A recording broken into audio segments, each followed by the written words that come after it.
우리가 수로보니게 여인에 대한 말씀을 연속해서 나누고 있습니다. 예수님께서 갈릴리를 떠나서 두로와 시돈 지방에 가셨습니다. 두로와 시돈, 우리는 그렇게 실감이 나지 않는데 당시 그 페니키아 문명의 중심지라고 해도 과언이 아닙니다. 갈릴리에 비하면 이건 굉장히 큰 대도시인 셈이죠. 대도시 사람들은 또 복잡하긴 하지만 남들에게 그렇게 신경을 쓰지 않으니까 어떻게 생각하면 또 한편으로 쉼을 갖기에 적합할 수도 있습니다. 이방 나라니까 예수님에 대해서 관심을 덜 가질 것 같습니다. 갈릴리에 계실 때는 예수님을 괴롭히고 힘들게 하는 종교 지도자들이 늘 있습니다.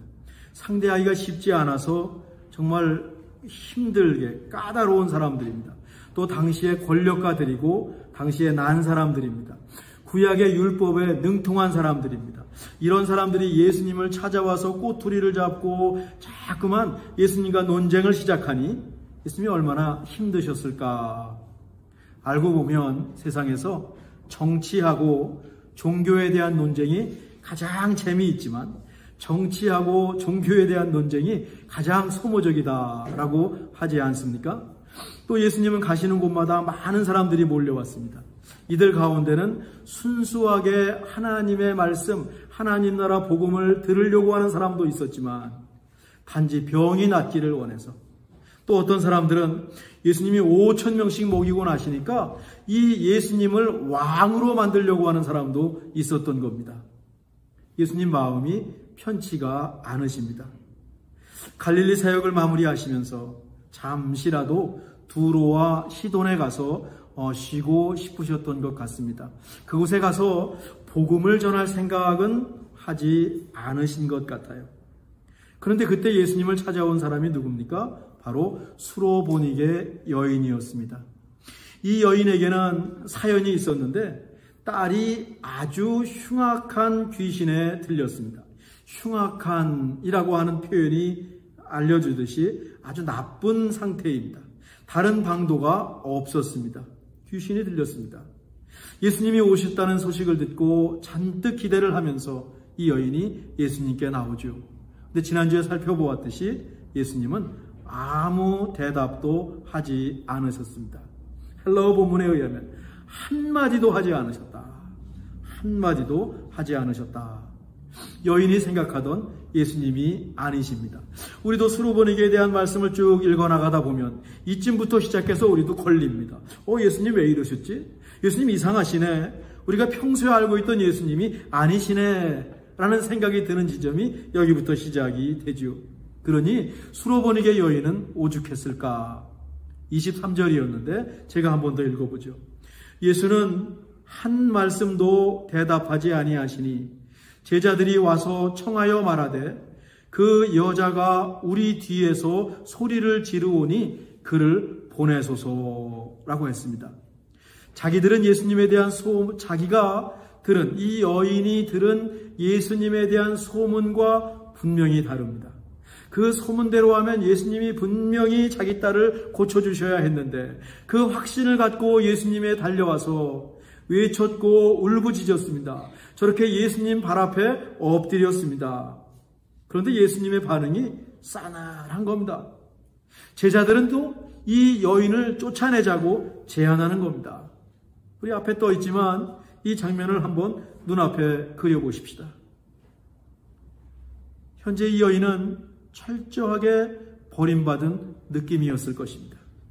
마지막 기회로 알고 예수님을 찾아왔는데 예수님께서 아무 말씀도 한마디도 하지 않으시고 주변 사람들은 지금 손가락질을 하면서 자신을 잡상인 취급을 하고 있습니다.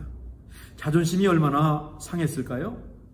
뉴욕에 사는 사람들을 가리키는 말이 있죠. 뉴요커라고 하는 말을 씁니다. 우리 샌프란시스코는 그런 말은 없는 것 같아요. 그런데 이 샌프란시스코도 세상에서 굉장히 유명한 도시입니다.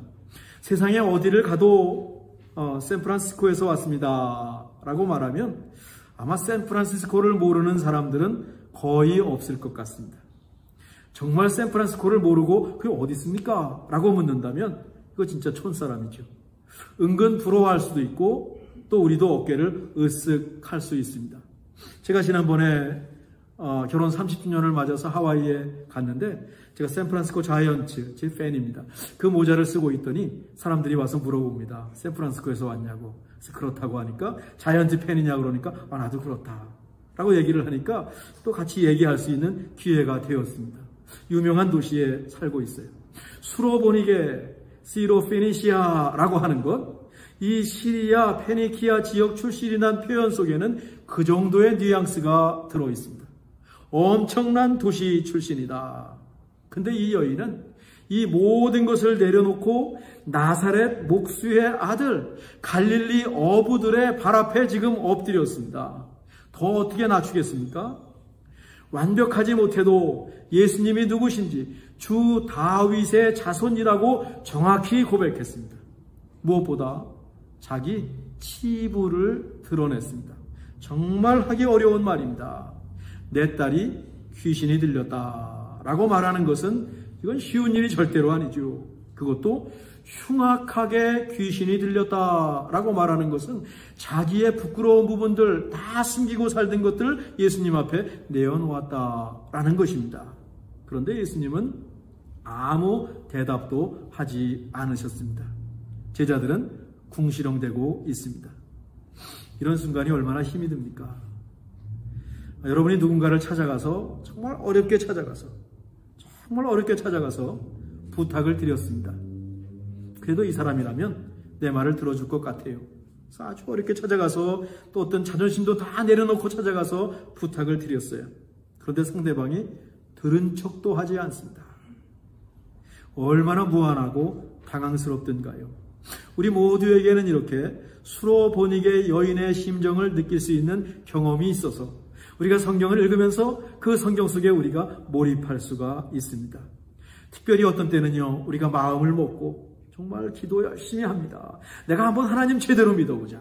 이번에는 정말 내가 그냥저냥 믿었다면 이번엔 정말 하나님 한번 제대로 믿어보자 라고 그 결심을 하고 하나님 앞에 간절히 기도했는데 하나님이 한마디도 하지 않으십니다. 깜깜하십니다. 침묵하십니다.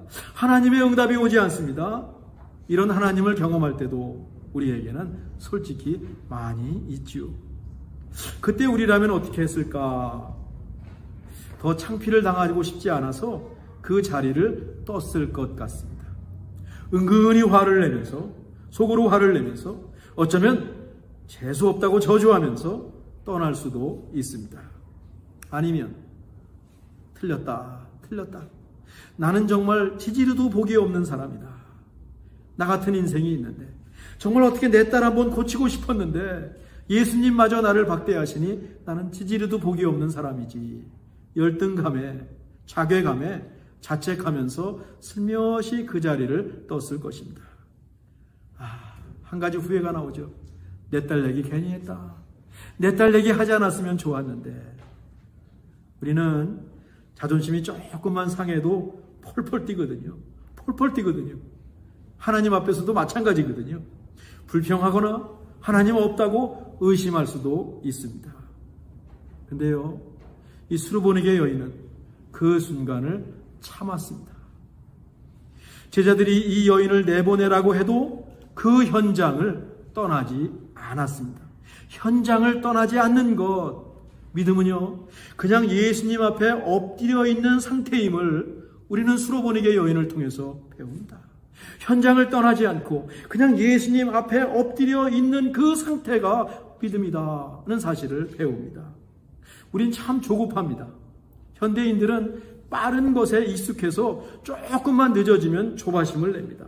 구하라 주실 것이요, 찾으라 찾을 것이요, 두드리라 열릴 것이요 라는 말씀을 마치 말이죠. 아마존에서 물건을 구입하면 원데이 딜리버리, 내일 그 물건이 오듯이 내일 문지방 앞에 그 물건이 와서 물건이 도착했다고 사진 찍어서 그 딜리버리 한 사람이 우리에게 보내주듯이 하나님께 기도하면 그렇게 곧바로 얻고 찾게 되고 열릴 것이라고 생각하면서 아주 조바심을 가지고 하나님을 믿는 우리의 모습을 발견합니다.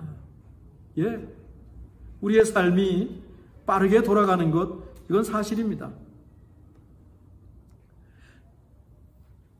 세상이 아주 빨리 변하고 있습니다. 전 그렇다고 우리의 믿음도 세상의 속도전에 대입해버리지 않기를 바랍니다. 적어도 하나님께 나와서는 하나님의 시간을 기다릴 줄 아는 겁니다.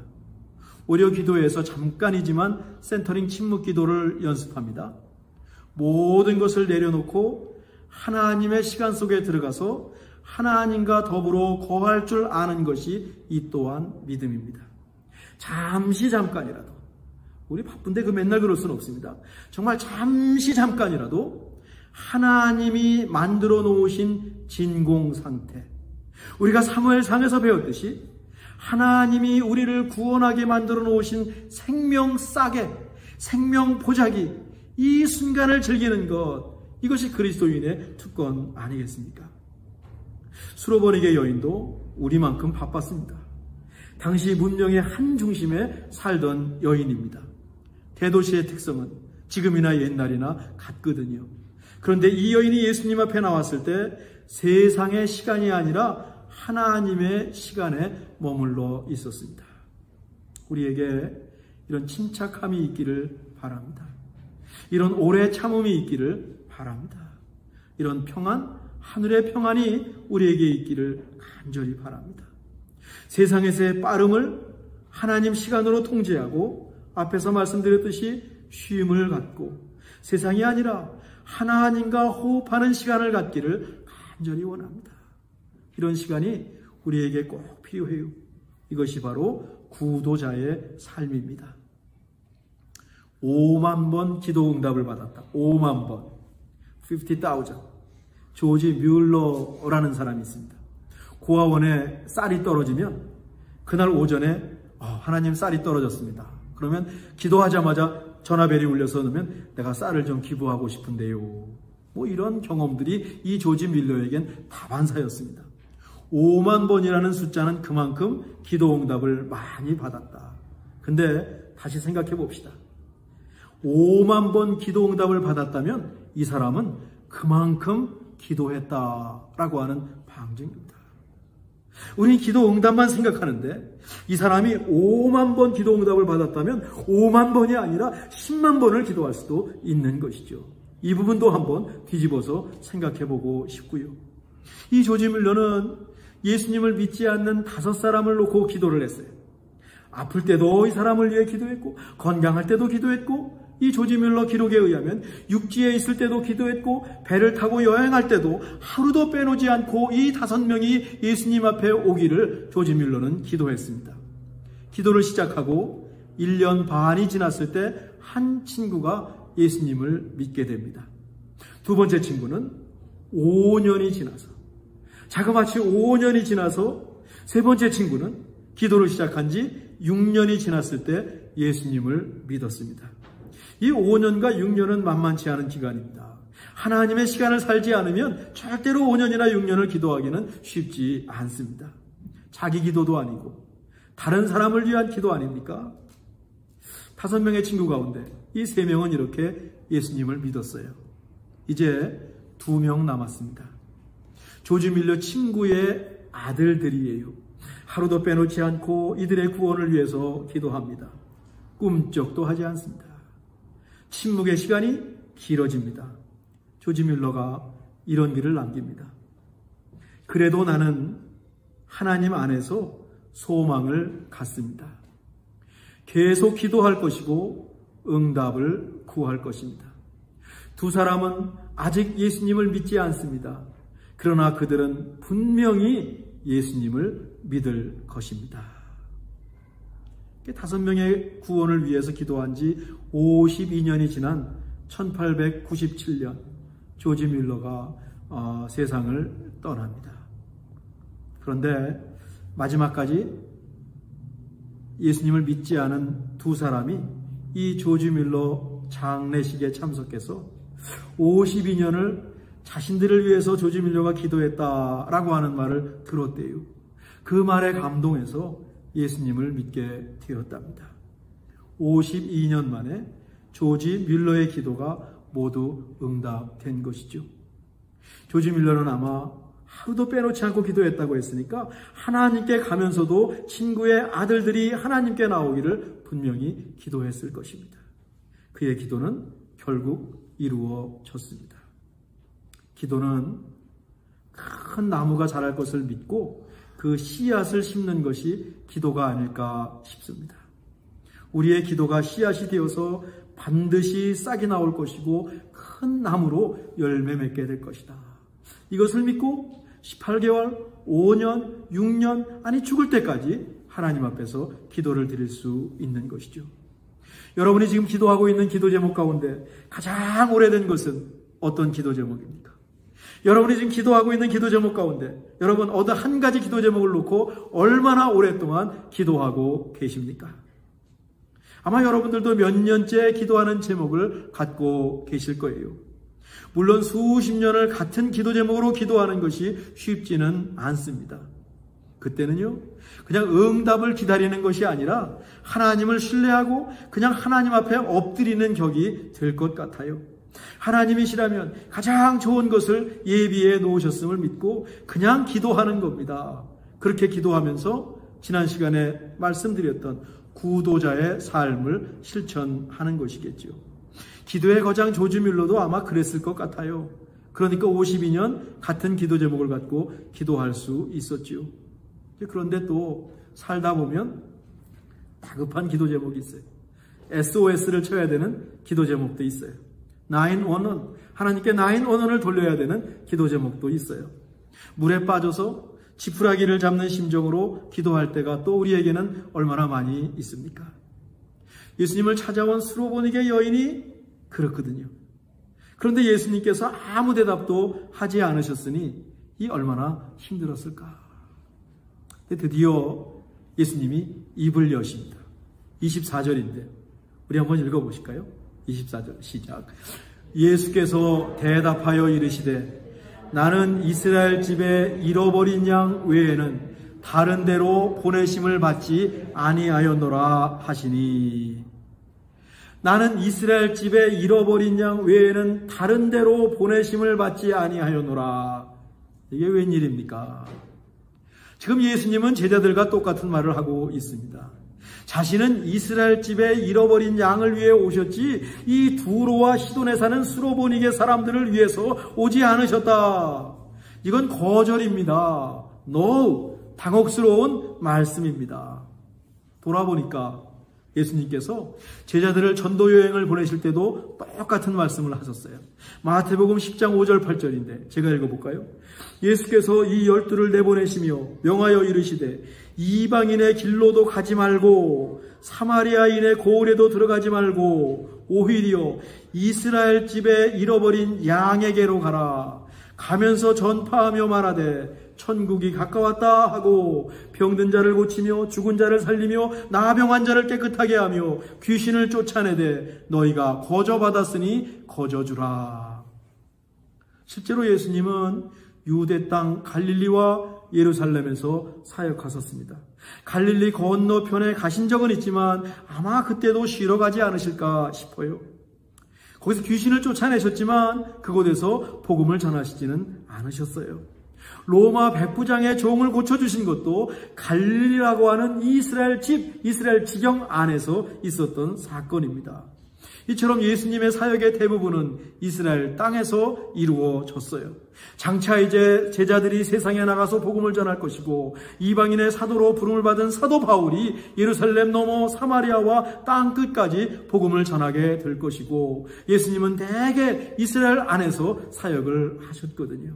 그러니까 예수님이 이스라엘 집에 잃은 양을 위해서 오신 것이 맞는 겁니다. 예수님은 자기의 사명, 자기의 잡 디스크립션을 있는 그대로 수로보니게 여인에게 말씀한 거예요. 그렇다면 두로와 시돈에서는 일하지 않겠다는 것이니 결국 수로보니게 여인의 딸을 고쳐주지 않을 것이다 라고 하는 말입니다. 예수님의 침묵이 있지 않았습니까? 아무 대답도 하지 않으셨다. 그 다음에 대답하신 것은 완곡한 거절입니다. 어려운 순간입니다. 어려운 순간입니다. 수로보니게 여인의 입장에서 보면 듣기 힘든 말입니다. 이쯤 되면 자리를 끌만하지요. 그런데 여인은요, 예수님께 더욱 다가섭니다. 25절인데 우리 한번 읽어보십시다. 시작. 여자가 와서 예수께 절하며 이르되 주여 저를 도우소서. 지금 예수님 뭐라고 했습니까? 침묵이 있은 다음에 나는 이스라엘 집의 어린 양을 위해서 왔지 이 수로보니게 두로와 시돈의 어린 양을 위해서 오지 않았다라고 말씀하셨는데, 그 순간에 여자가 가서가 맞는데, 떠나서가 맞는데, 성경은 여자가 와서 예수님께 더 달겨들어서 예수께 절하며 이르되, 예수님을 저주할 수도 있습니다. 속으로 욕할 수도 있습니다. 근데 예수께 절하여 이르되 주여 저를 도우소서. 절했다라고 하는 것은 예수님을 최고로 높였다. 자기를 무시하는데, 자기를 거절했는데, 자기를 버리는데, 그 순간에도 수로보니게 여인은 예수님을 최고로 높였습니다. 주여, 앞에서도 말씀했어요. 주 다윗의 자손이여 주로 얘기했거든요. 그때는 어쩌면 주 예수님을 부르는 존칭일 수가 있습니다. 근데 여기 주여라고 하는 말은 마음 깊은 곳에서 우러나오는 정말 외침일 것입니다. 앞에 주하고 지금 주여는 차원이 다를 것 같습니다. 정말 예수님을 주인으로 모시겠습니다. 제발 도와주십시오라고 하는 그 여인의 간청이 저 주여라고 하는 말 속에 들어있을 것입니다. 앞에 주와, 지금 여기 주여, 예수님의 침묵과 완강한 거절에 주라고 고백하는 것은 차원이 다른 것입니다. 이 여인이 지금 예수님은 거절하는데, 예수님 밀어내는데 자꾸 예수님께 달겨들고 있습니다. 예수님 품으로 파고들고 있습니다. 저를 도우소서. Help me. 저를 도와주십시오. 이건 다급한의 죄입니다. 상황이 좋지 않습니다. 예수님께서 자신을 도울 것 같지 않습니다. 도울 수 없답니다. 그런데 이 여인은 계속해서 예수님을 찾습니다. 끈기 있게 구도자의 길을 가고 있습니다. 수로보니게 여인은 예수님을 떠나지 않았습니다. 아무 대답이 없을 때도, 예수님의 사역이 이스라엘 사람들에게만 해당된다는 말을 들었을 때도 이 여인은 예수님을 떠나지 않고 예수님 앞에 있었고, 더 다가왔고 절했습니다. 그 현장, 예수님을 떠나지 않았지요. 그리고 주여 저를 도우소서 간청했습니다. 지난 시간에 소개했던 리처드 포스터는 버림받은 자의 기도에서 하나님께 버림받은 느낌이 들 때는 믿고 조용히 기다리라 라고 제안합니다. 신호등 앞에서 자동차 기어를 중립에 놓고 신호등이 녹색으로 바뀔 때까지 기다리십시오 라고 하는 것입니다. 하나님께서 침묵하실 때 우리가 할 일은 무엇입니까? 하나님을 떠나지 않고 하나님을 믿고 트러스트, 의지하고 조용히 기다리는 겁니다. 자동차 기어를 중립에 놓고 기다리고 있는 것이죠. 그런데 이 수로보니게 여인은 기다리는 것을 넘어서 예수님께 더욱 바싹 다가섰습니다.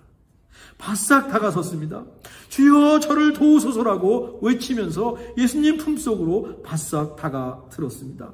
적극적으로 구도자의 길을 갔습니다. 시돈, 두로, 이방인 여인이 우리에게 알려주는, 이 아침에 알려주는 구도자의 길이지요. 오늘 예배에 2학년 이상 우리 자녀들이 함께 했습니다. 우리 아이들이 각자 자리에서 모여서 지금 제 설교를 듣고 있어요. 주일학교가 아직 다 열리지 않아서 그렇죠.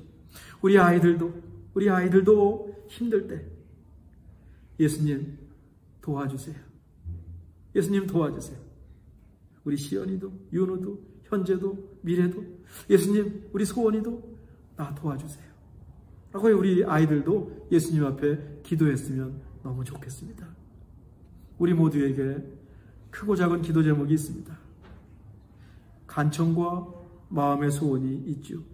절대로 예수님 떠나지 말고 끈기 있게 주님의 손길을 기다립시다. 주여 나를 도우소서 간절히 기도하면서, 우리 마음 깊은 곳에서 간절히 기도하면서 더욱 치열하게 우리 주님을 한번 찾아보는 거죠. 우리 마음속에 주님을 향한 간절함, 이 간절함으로 주님을 찾는 구도자가 되기를 간절히 바랍니다. 하나님께서 우리와 함께 하십니다. 기도하겠습니다. 하나님, 조급해하지 않고 하나님의 시간을 살게 하옵소서. 우리가 보기에 다급해 보이는 일들도 한 번쯤 하나님의 시각으로 바라보게 하옵소서.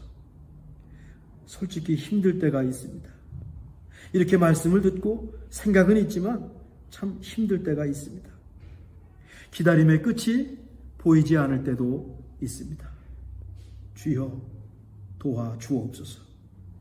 주여 도와주옵소서. 예수님의 이름으로 기도하옵나이다. 아멘.